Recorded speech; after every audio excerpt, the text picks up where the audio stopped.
Hi అండి, welcome to maths channel.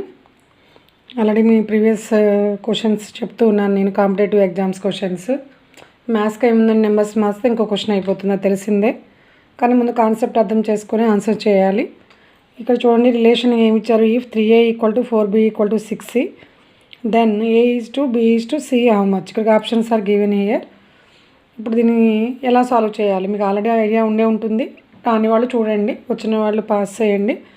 3a = 4b = 6c given 3a = let us take as k అనుకుందామండి. 3a 4b 6c value లేదా x అనుకోండి. Suppose some constant x లేదా variable. ఇప్పుడు constant variable అనిపిస్తుంది కాబట్టి some constant k. అంటే 3a = ఏమవుతుందండి, ఫస్ట్ది 3a = k అవుతుంది. సమ్ నెంబర్ అంటే 4b 4 into some b number multiply చేయాలి. 4b = k. అలాగే 6c = k. k హియర్ ఏ వాల్యూ కనుక్కుంది. a is to b is to c కనుక్కోవాలి. k కాదు. a = k/3 b = k/4 c = k/6 కనుక్కోవాల్సింది ఏంటండి. a is to b is to c = k/3 k/4 is to k/6.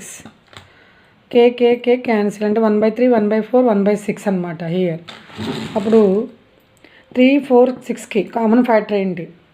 ఒకవేళ మీకు తెలిసిన వాళ్ళు 3కి 4కి 6కి కామన్ మలుపుకుంటే ఎల్సిఎం చేయండి. 3 4 6 3 1s are 3 4 same number 3 2s are again 4కి 2కి కామన్ ఫ్యాక్టర్ 2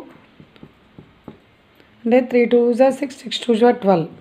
అంటే ఈ మూడుకి కామన్ నెంబర్ 12 మనకు తెలిసిపోతూనే ఉంది. కామన్ నెంబర్ 12 అని ఎల్సిఎం 12 కాబట్టి 3 2s are 6 6 2s are 12 common నెంబర్తో మల్టిప్లై చేయండి. అంటే 1ని 3 నెంబర్స్ని ఏ రేషియో అయినా అన్ని టర్మ్స్ని మల్టిప్లై చేయాలి. 1 × 12 12/3 12/4 12/6 అంటే 4 టైమ్స్ పోతుంది, 3 టైమ్స్ 2 టైమ్స్ అంటే 4:3:2. ఇక్కడ ఆన్సర్ చెక్ చేయండి. కన్ఫ్యూజ్ చేయడానికి 3:4:2 ఇచ్చాడు, 4:3:2 ఇచ్చాడు. ఉన్న ఆప్షన్స్లో ఆప్షన్ 2 కరెక్ట్ ఆన్సర్ అండి. ఓకే అండి, థ్యాంక్ యూ.